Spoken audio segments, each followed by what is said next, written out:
Hari ini kelompok tentang Abbasiyah ya, sejarah Islam pada masa Abbasiyah.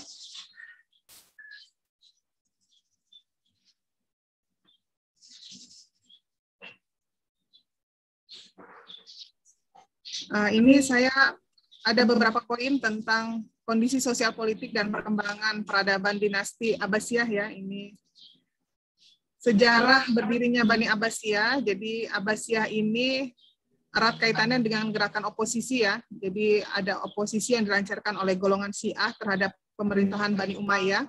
Jadi golongan Syiah ini selama pemerintahan Bani Umayyah merasa tertekan sehingga mereka tersingkir gitu ya dengan kebijakan-kebijakan pemerintahan. Nah, ini mengakibatkan terjadinya pembunuhan terhadap Husain bin Ali dan pengikutnya di Karbala.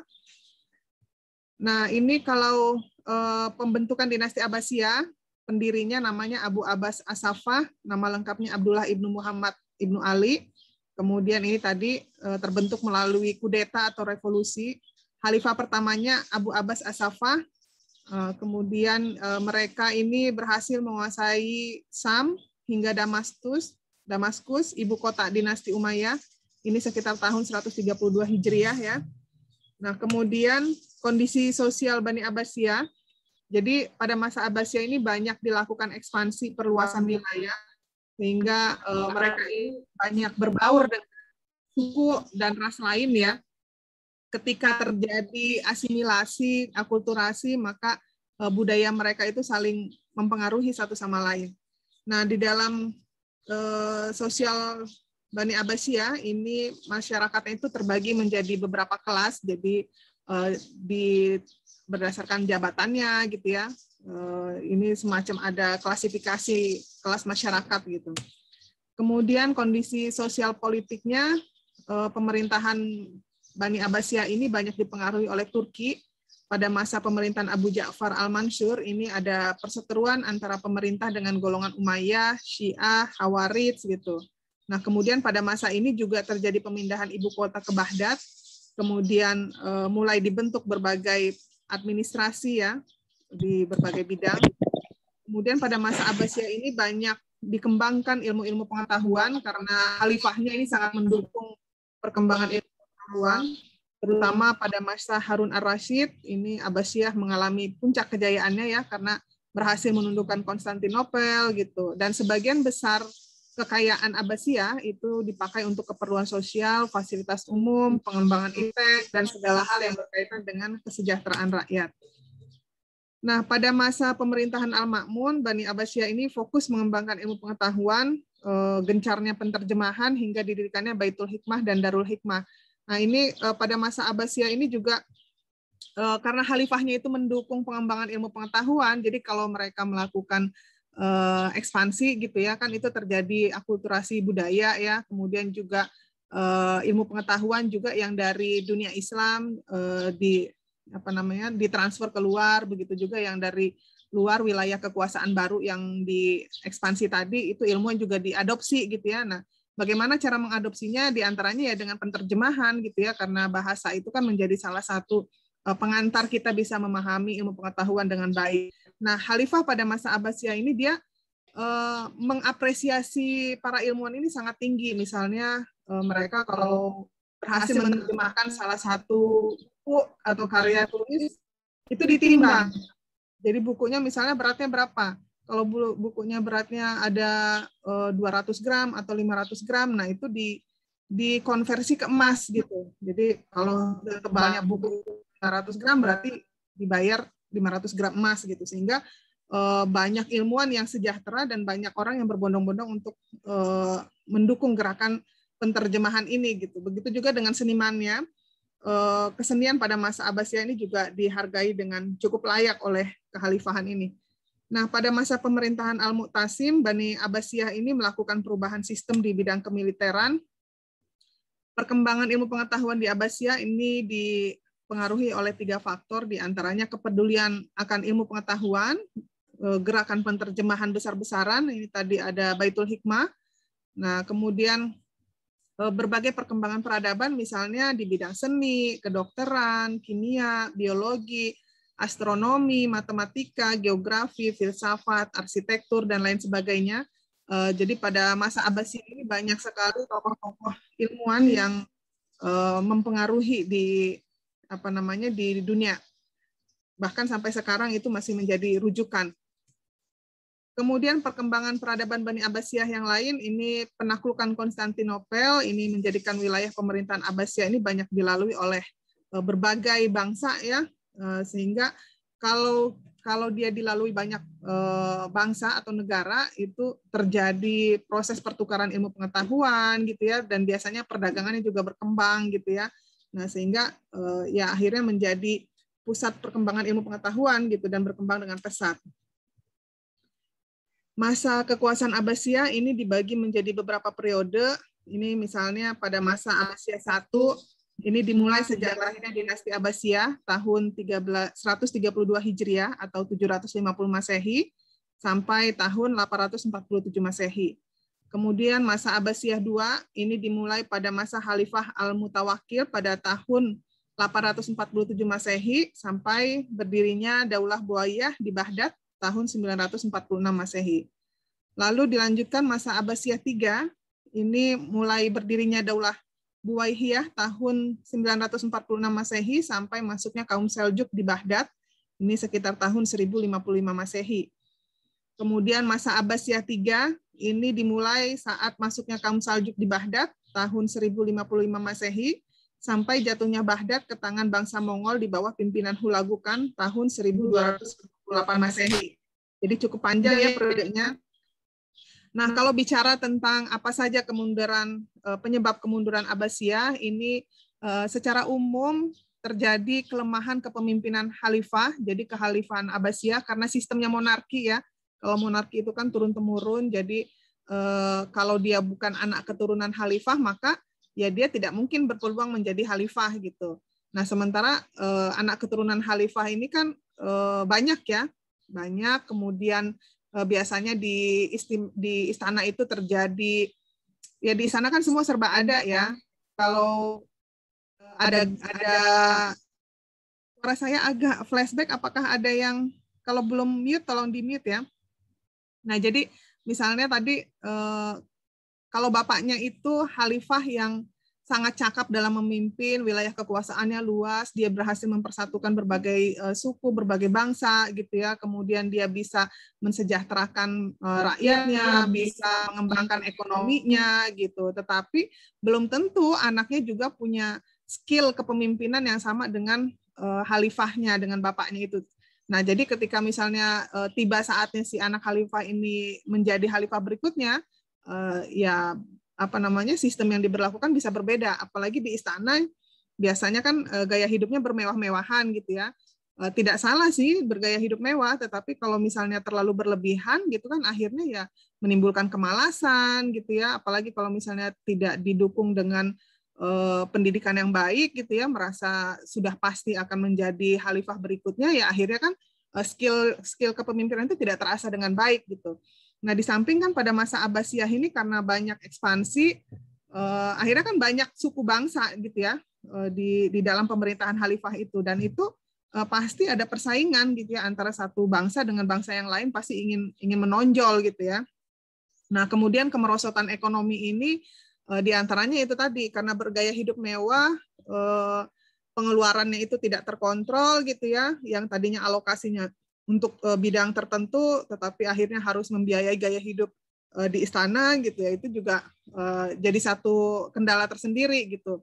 Belum lagi karena konflik ya, ada konflik keagamaan, ada konflik antar suku gitu ya, ada rongrongan dari internal sendiri. Jadi kalau kita analogikan di Indonesia misalnya ya, di Indonesia ini kan kita terdiri dari berbagai pulau, terdiri dari berbagai provinsi, berbagai suku bangsa gitu ya. Nah, coba lihat gitu ya, pembangunan yang paling bagus, yang paling baik itu kan biasanya di ibu kota ya.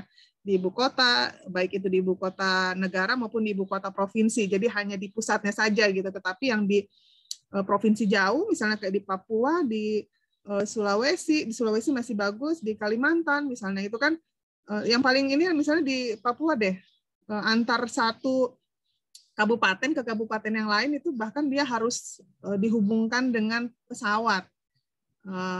Makanya Susi Air itu di sana sangat berjaya ya, karena antara satu kabupaten ke kabupaten lain itu harus menggunakan pesawat, dan itu kan menimbulkan harga yang lebih tinggi gitu ya. Di sana di Papua BBM itu lebih tinggi.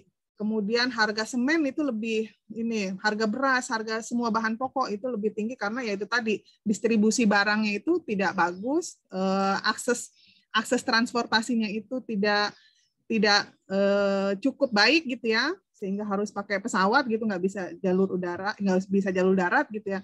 Nah, ini kira-kira kalau dianalogikan seperti itu gitu ya, itu padahal Indonesia itu kan hanya satu negara, sementara pada masa Abbasiyah itu kan banyak negara gitu ya, banyak wilayah gitu ya. Nah, wilayah-wilayah yang jauh itu tidak terperhatikan oleh pemerintahan pusat gitu ya, sehingga mereka melakukan pemberontakan gitu. Ingat Indonesia dulu pernah keluar, salah satunya Timor ya, Timor sudah lepas dari Indonesia. Jadi kira-kira gitu loh, maksudnya untuk menganalogikannya biar kita bisa membayangkan suasana pada masa Abbasiyah tempo dulu gitu. Jadi ya itu persaingan antar bangsa, kemerosotan ekonomi, konflik keagamaan, ada rongrongan dari wilayah-wilayah yang jauh gitu ya. Kemudian juga ya pemberontakan gitu kan. Nah, terus ada ancaman dari luar. Jadi misalnya ini ada perang salib, dan ini terjadi beberapa periode ya perang salib ini. Kemudian ada serangan Mongol di wilayah Islam gitu ya. Jadi diserang dari luar, dari dalam gitu. Sehingga ekonomi kerajaan ini, kehalifanan ini banyak tersedot gitu. Jadi kalau misalnya ada perang, ada penumpasan pemberontakan, itu kan mereka harus mengeluarkan kos yang lebih besar gitu, sehingga ya kas negara lama-lama habis gitu. Jadi ya banyak faktor ya, di samping kecakapan pemimpinnya tadi. Kalau pemimpinnya cakap, dia bisa memanage negara dengan baik gitu ya, kehalifahan dengan baik. Tapi kalau skill kepemimpinannya kurang gitu ya, ya nggak bisa juga. Belum lagi misalnya di antara internal keluarga kerajaan, anak-anak khalifah itu kan saling berebut. Jadi nggak usah jauh-jauh deh, kita aja nih di rumah kalau punya kakak atau adik, kadang-kadang kan rebutan rebutan kalau masih kecil rebutan mainan, kalau udah besar mungkin rebutan pakaian atau apa gitu ya. Apalagi ini tingkatan khalifah gini, mereka saling, namanya kekuasaan itu melenakan gitu ya, semua orang pengen berkuasa gitu, karena dengan berkuasa ibarat kata dunia dalam genggaman gitu, sehingga ya ada persaingan ini. Ya lengkap sudah gitu ya. Jadi kemunduran itu tadi juga dikatakan oleh pemakalah, ada kemunduran faktor internal, ada eksternal. Nah, ini kalau secara spesifik misalnya nih ya, faktor internal kemunduran Abbasiyah. Nah, ini faktor internalnya, luasnya wilayah kekuasaan Abbasiyah, sementara ini komunikasi pusat dengan daerah sulit dilakukan. Bayangkan kalau di Indonesia atau saat ini, suasana saat ini kan serba gampang ya. Ini kita misalnya berjauhan ya, mungkin teman-teman ada yang lagi di rumah, bisa jadi kalian ada di Sumatera, di Kalimantan, atau di mana, kita bisa via Zoom, bisa via video call gitu ya, bisa telepon gitu, nah bisa email. Nah waktu itu kan nggak ada gitu ya. Jadi kalau kalian suka nonton film-film yang berlatar belakang sejarah gitu ya, itu kan mereka kalau kirim pesan itu lewat ini, ada yang berkuda gitu ya, jadi ngirim pesan misalnya khalifah mau apa gitu ya, ada instruksi khalifah ke daerah, itu kan ngirim orang berkuda ya, dan itu kan bisa tergantung jarak, bisa sehari, bisa 2 hari, jangan-jangan bisa seminggu gitu. Nah, sehingga ya terputus gitu, pesannya belum sampai, tapi sudah ada gerakan-gerakan lain gitu ya, jadi tidak up to date. Kemudian ada konflik keagamaan antara Muslim dengan Zindik. Zindik ini ateis, kemudian Ahlus Sunnah dengan Syiah dan Mu'tazilah. Lalu ada persaingan antar bangsa, misalnya bangsa Arab bersaing dengan bangsa Turki, gitu ya. Terus bangsa Arab bersaing dengan bangsa Persia, gitu, sehingga menimbulkan perpecahan. Masing-masing bangsa, masing-masing suku pasti ingin menonjolkan dirinya kalau dia yang terbaik, dia yang lebih layak, gitu ya. Nah, kemudian itu sebabnya kalau di ini saya kadang-kadang suka menganalogikan dengan yang sederhana gitu ya. Contoh kalau misalnya kalian aktif di organisasi, sekarang semester 4 ya, ada yang udah jadi pengurus BEM atau pengurus organisasi eksternal? Halo? Adakah?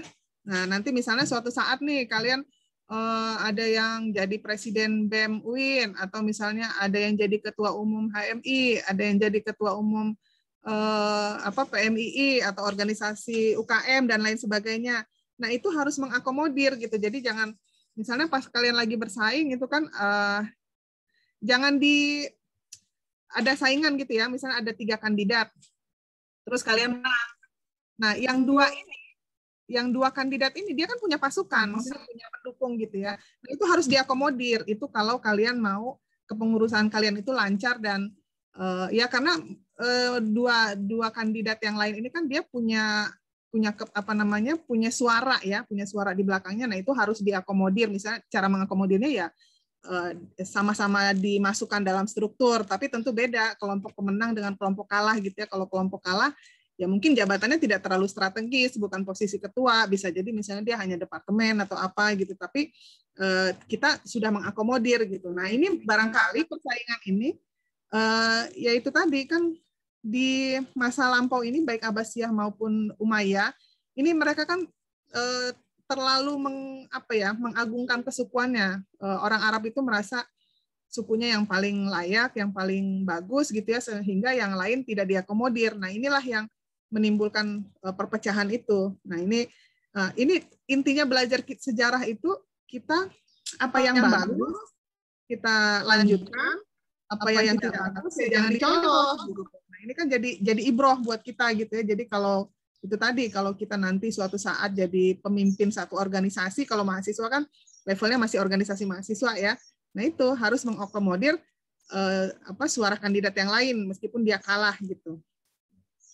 Nah, kemudian pengaruh dari Mamluk, Bani Buwaih, Bani Saljuk, ini dengan diangkatnya angkatan bersenjata di bawah Panglima, ini membuat ketergantungan khalifah kepada Panglima militer ini sangat tinggi gitu.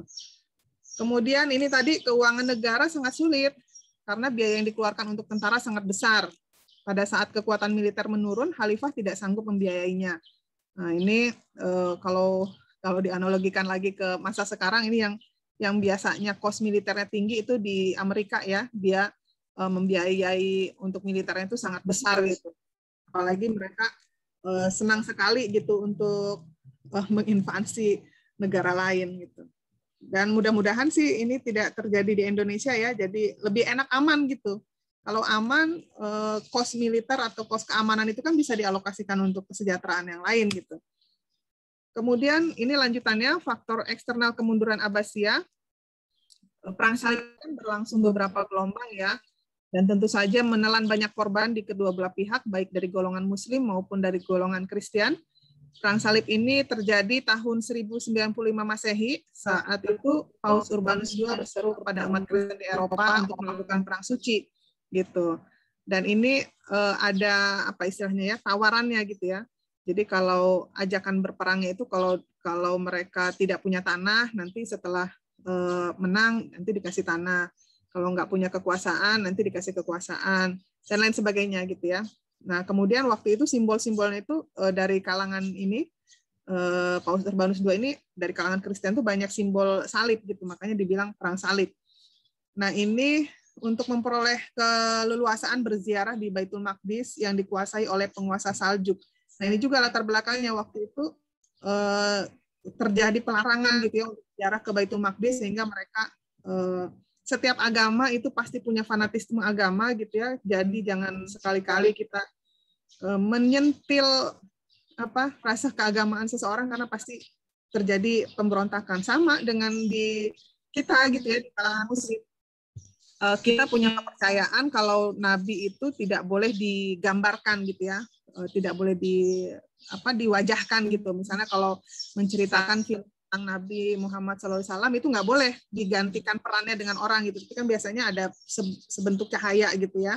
Nah, apalagi kalau misalnya dikartunkan gitu, ini sering terjadi di Eropa itu ya saat ini, misalnya di Prancis atau di mana gitu. Kalau kalian lihat berita Itu misalnya ada kartun Nabi Muhammad, itu kan bahkan orang yang agamanya biasa-biasa aja, misalnya dia tidak terlalu rajin sholat gitu ya, maksudnya bukan muslim yang taat, ketika misalnya dia disentil masalah keagamaan dan masalah keyakinan, dia pasti berontak, pasti ini melawan gitu ya. Nah ini juga sama dengan pihak sebelah gitu ya, ketika dihambat untuk berziarah ke Baitul Maqdis, maka terjadi perlawanan. Nah, kemudian ini menghambat pengaruh dan perluasan wilayah dari orang Muslim atas wilayah Kristen. Kemudian lanjutannya, penyerbuan tentara Mongol di bawah pimpinan Panglima Hulagukan ini telah meluluhlantakkan kota Baghdad ya. Jadi tahun 565 Hijriah, tentara Mongol ini kekuatannya sekitar 200.000 orang tiba di salah satu pintu Baghdad. Jadi tentara Mongol ini berhasil menghancurkan kota Baghdad. Tentara Mongol ini paling disegani saat itu ya, karena mereka ini kalau menyerang satu wilayah itu betul-betul meluluhlantakkan tempat yang dilewatinya gitu ya. Jadi dibakar, pokoknya diratakan gitu ya. Kemudian tidak segan-segan membunuh gitu ya, menganiaya gitu. Bahkan dalam beberapa referensi sejarah saya pernah baca, misalnya kalangan istana yang diserang oleh Mongol ini disuruh minum jadi kalau logam dipanaskan itu mencair kan, panas gitu ya, misalnya besi gitu ya, atau logam apa gitu, kalau dibakar dengan suhu yang tinggi itu kan panas sekali. Nah itu membunuhnya dengan kejam gitu, jadi dituang air logam yang panas itu sampai mati gitu. Itu di antara kekejaman orang-orang Mongol gini. Itu pokoknya apalagi kalau sama anak-anak atau kalangan istana gitu ya, itu lebih sadis lagi mereka. Kenapa mereka seperti itu? Di antaranya untuk menimbulkan rasa takut ya. Jadi secara mental kalau orang sudah takut, lemah pertahanannya gitu, dan ini memudahkan untuk menghancurkan kota-kota yang mereka lalui. Nah ini untuk di Baghdad sendiri pembunuhan dan perampokan terjadi selama 40 hari. Nah orang-orang yang menjadi korban pembunuhan ini sekitar 2 juta jiwa ya, luar biasa pada masa itu ya, pada tahun 565 Hijriah ini. Kemudian ya dengan penyerangan ini yang bertubi-tubi, dengan kekejian ini, akhirnya pembunuhan yang kejam ini ya berakhirlah kekuasaan Abbasiyah di Baghdad gitu ya. Jatuhnya kota Baghdad tahun 1258 Masehi ke tangan bangsa Mongol bukan hanya mengakhiri kekuasaan Bani Abbasiyah, tapi juga merupakan awal dari masa kemunduran politik dan peradaban Islam. Nah, jadi itu pembahasan tentang Abbasiyah. Jadi itu adalah yang terakhir ya dari kekhalifahan Islam, karena setelah itu nanti kan dilanjutkan dengan masa 3 kerajaan besar ya. 3 kerajaan besar itu ada Turki, ada Turki, ada apa lagi? Ada Persia, kemudian ada Mughal di India gitu ya. Safawi di Persia, Turki Utsmani, sama Mughal di India. Nah, itu ada 3 kerajaan besar. Itu masa pemerintahan Islam yang terakhir ya, karena setelah itu kan masing-masing menjadi sendiri-sendiri, terpecah-pecah. Kayak Turki sekarang kan sudah bukan kekhalifahan lagi, bukan kerajaan lagi, tetapi sudah republik gitu ya. Ya itu, tidak ada kekhalifahan besar lagi seperti dulu gitu. Itu yang bisa saya sampaikan tentang tema sejarah peradaban Islam masa Bani Abbasiyah. Mudah-mudahan bermanfaat.